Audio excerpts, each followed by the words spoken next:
Здравствуйте! В эфире информационный выпуск «Вести. Чеченская Республика». В студии Лейла Муртазова. И в начале главная тема выпуска.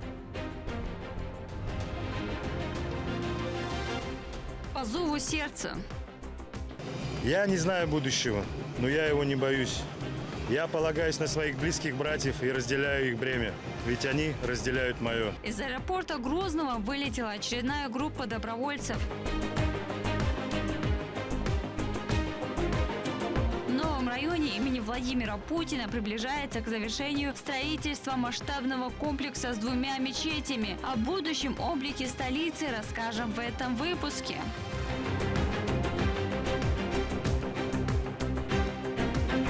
Без боли и страха. После пробуждения ребенок остается под наблюдением врачей реанимационного отделения в течение 30-60 минут. Принимать пищу разрешается не менее чем через 2 часа. Открылся новый стоматологический кабинет, где маленьких пациентов лечат во сне.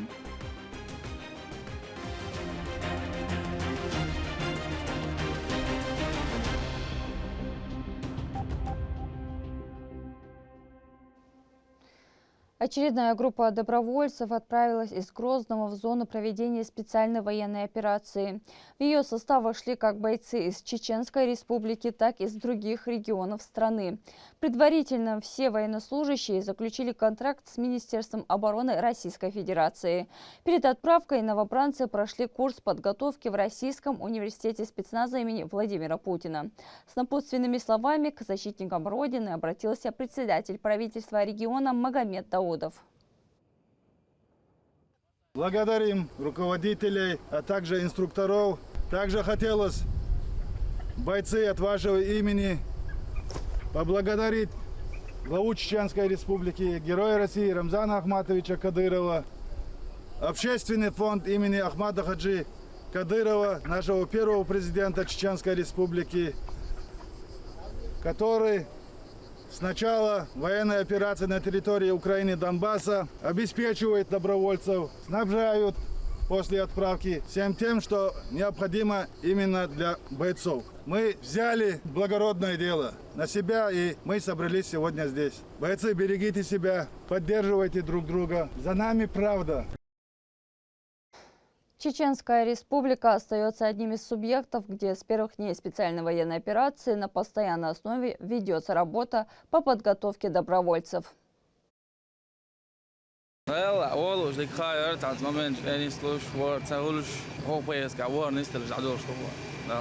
первую очередь, пользуясь возможностью, хочу выразить благодарность главе Чеченской Республики Рамзану Ахматовичу Кадырову и всему личному составу Института РУС за предоставленную возможность и организацию. Я не знаю будущего, но я его не боюсь. Я полагаюсь на своих близких братьев и разделяю их бремя, ведь они разделяют мое. В Москве состоялся Всероссийский форум ветеранов специальной военной операции «Вместе победим». В программе форума обсуждение вопросов социальной, медицинской реабилитации, трудоустройства, профессиональной реализации, развития спорта, патриотического воспитания, общественной деятельности и развития ветеранского сообщества. В мероприятии приняла участие делегация ветеранов Чеченской Республики, которая представила опыт региона, обменялась практиками с участниками из других субъектов и обсудила актуальные вопросы. На самом деле я второй раз принимаю участие, так как участие на форуме очень есть дружеские отношения. Есть боевые товарищи здесь. Внимание уделяют, спрашивают, интересуются в регионах, так. На самом деле наш глава республики Рамзан Ахматович Кадыров тоже очень внимательно относится к ветеранам СВО. У нас все хорошо, у нас республика цветет, у нас тоже очень красиво. Мы и так объясняем им. Сотрудники Росгвардии и МЧС провели совместные пожарно-тактические учения. Главная цель – отработка слаженных действий двух ведомств в экстренных случаях. По легенде, в здании подразделения возникло задымление с последующим возгоранием. Дежурный немедленно поднял тревогу, после чего личный состав провел оперативную эвакуацию. В ходе учений росгвардейцы и спасатели МЧС успешно ликвидировали условный огонь с помощью спецтехники и вывели людей из опасной зоны. По итогам тренировки отметили высокую готовность личного состава и способность быстро принимать решения в условиях условиях ограниченного времени.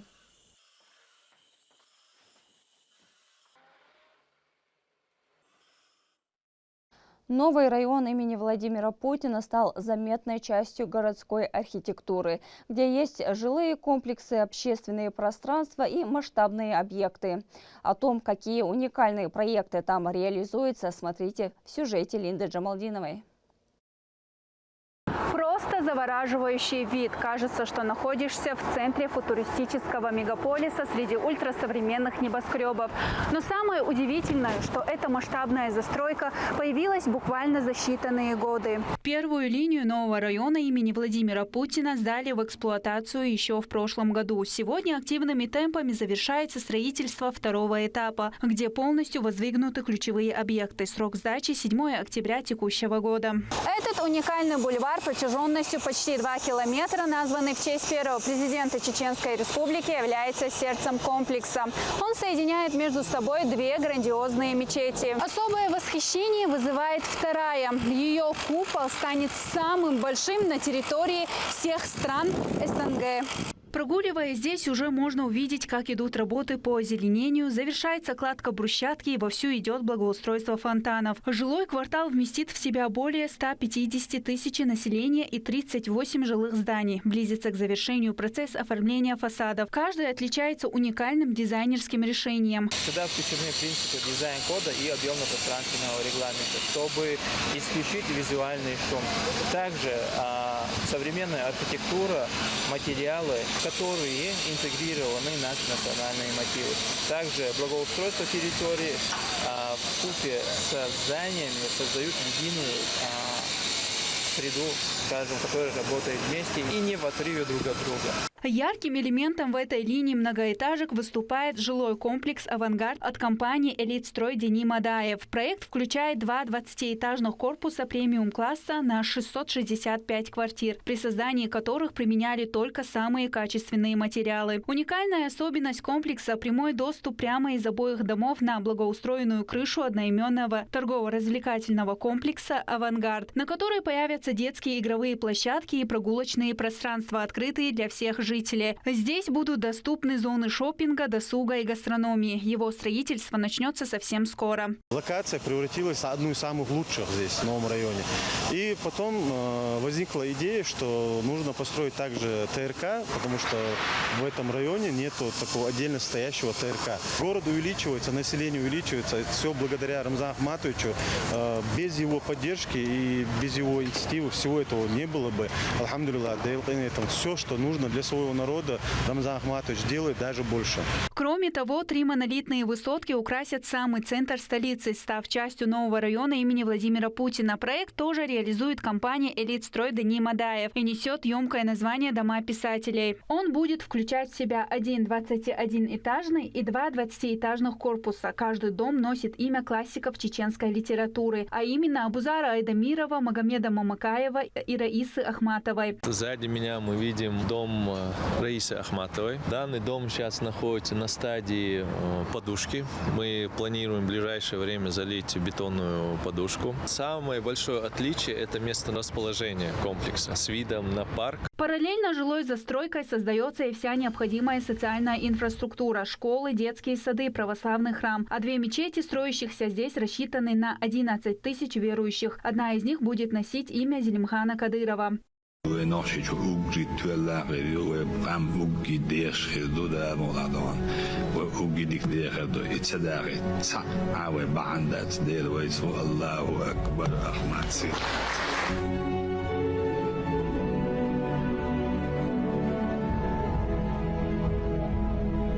Реализация столь масштабной стройки от начала до конца проходит под личным контролем главы Чеченской Республики. Регулярные инспекционные выезды позволяют гарантировать строгое соответствие современным стандартам качества возводимых комплексов и, конечно, утверждение работ по графику. Линда Джамалдинова, Адлан Хусаинов, Ислам Нацуров, Сайтелим Ампукаев, Вести, Чеченская Республика.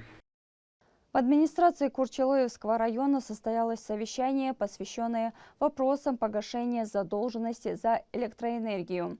Участие в нем приняли исполняющий обязанности министра промышленности, торговли, топлива и энергетики Чеченской Республики Ильяс Масаев, глава администрации Курчалоевского района Асламбек Ирисханов, представители акционерного общества «Чеченэнерго», органов местного самоуправления и профильных служб. Участники рассмотрели итоги работы Курчалоевских районных электрических сетей за период с января по июль 2026 года. Проанализировали уровень оплаты за потребленную электроэнергию и обсудили меры, направленные на сокращение задолженности и повышение платежной дисциплины среди потребителей. Есть положительные моменты, есть улучшение качества предоставляемых услуг в сфере газоснабжения, водоснабжения, электроснабжения. Есть, конечно же, и свои проблемы по улучшению платежной дисциплины, в ходе которого была составлена рабочая комиссия по решению данной проблемы. Во второй детской клинической больнице открылся современный стоматологический кабинет, где детям проводят сложное лечение в состоянии медикаментозного сна. Для этого врачи используют ингаляционный препарат «Северон». Как устроена процедура, расскажет Рамзан Абуев. Хаджар, я сейчас одену маску и буду считать до 10. И ты уснешь, хорошо? Всего несколько вдохов через маску с приятным ароматом, и ребенок погружается в глубокий сон. Никаких слез, страха и пугающих звуков бормашины. Лечение проходит под Севораном, препаратом, который признан мировым стандартом безопасности для детей. А чтобы малыш не почувствовал абсолютно ничего даже после пробуждения, медикаментозный сон дополняют мягкой местной анестезией. Самое безопасное это до 2 часов. Поэтому мы, если там масштаб работы большой, мы делим работу на 2-3 посещения. В основном акцент идет на детей с неврологиями, ДЦПшных детей, детям, которые не дают под местной анестезией лечить зубы, удалять зубы. В новом кабинете второй детской клинической больницы прием ведут опытные стоматологи. Пока малыш спокойно спит, врачи успевают вылечить сразу несколько зубов, провести сложную реставрацию или хирургическое вмешательство. А главное, никакой боли и психологических травм в будущем. Мы сегодня открываем стоматологический кабинет при поддержке фонда имени первого президента Чеченской Республики, Героя России Ахмата Хаджи Кадырова. Для данной клиники это остро необходимый кабинет. Почему? Потому что у нас очень много детей при челюстно-лицевом отделении хирургическом. Соответственно, вот эти травмы, переломы, они далее переходят в стоматологический кабинет. Также у нас есть неврологическое отделение, где у нас лечатся тяжело особенные дети. Соответственно, им тоже стоматологическая помощь очень важна. Услуга совершенно бесплатна в рамках ОМС нашим детям, которые прикреплены за нашим учреждением. Всю процедуру контролирует анестезиолого-реанимационная бригада, а современная аппаратура непрерывно следит за жизненно важными показателями ребенка. Препарат Северан обеспечивает мягкий наркоз, поэтому пробуждение проходит быстро и легко. После пробуждения ребенок остается под наблюдением врачей реанимационного отделения в течение 30-60 минут. Принимать пищу разрешается не менее чем через 2 часа после седации. При этом первая порция еды должна быть легко усваиваемой. Врачи напоминают, медикаментозный сон проводится строго по показаниям и только после предварительного обследования. Лечение зубов во сне – это реальная возможность оказать квалифицированную помощь без паники и стресса для маленького пациента и его родителей. Теперь качественная и безопасная детская стоматология стала еще доступнее. Рамзан Абуев, Алисхан Кацулов, Бекхан Айбиев, Вести, Чеченская Республика. В Грозном стало на одно место больше для ценителей парфюмерии. Открылся бутик «Время ароматов», проект, который родился из личного увлечения его владельца и получил поддержку фонда шейха Заида. О парфюмерии, представленной в магазине, расскажет Мадина Кураева.